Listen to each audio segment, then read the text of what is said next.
讲到这劳动部的劳法署逼出着公务人员行底路案件，检方约谈前北分署长谢基荣，新北地方法院今仔日下晡召开羁押庭，裁定羁押禁见。那劳动部长洪新汉今仔日是亲身公布重新启动调查的报告，确认讲这谢基荣长期以来用高压的方式伫咧吓惊当前，一款无友善的工作环境，认定这王姓的公务人员是遭受这场霸凌。洪新汉也搁再一届向家属回释的。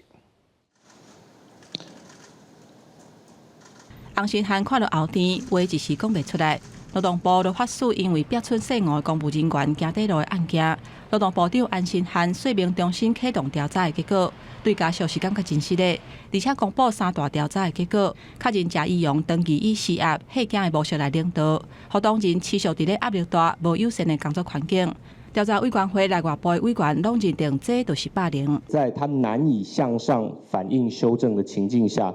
这也造成了吴姓公务员生前莫大的心理压力跟疲劳。这一点，就我们调查委员会所有内外部的委员都认定，这就是霸凌。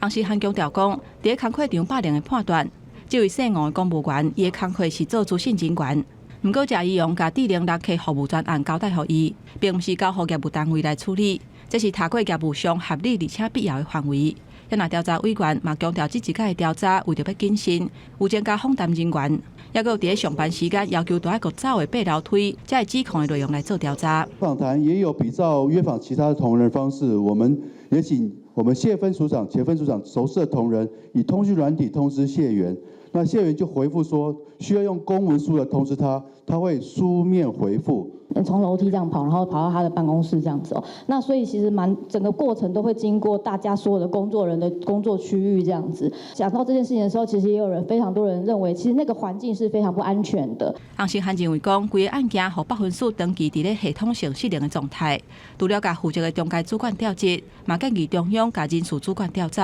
未来伫咧申诉的管道，甲专职调查机制等等的部分会做改善。记者综合报道。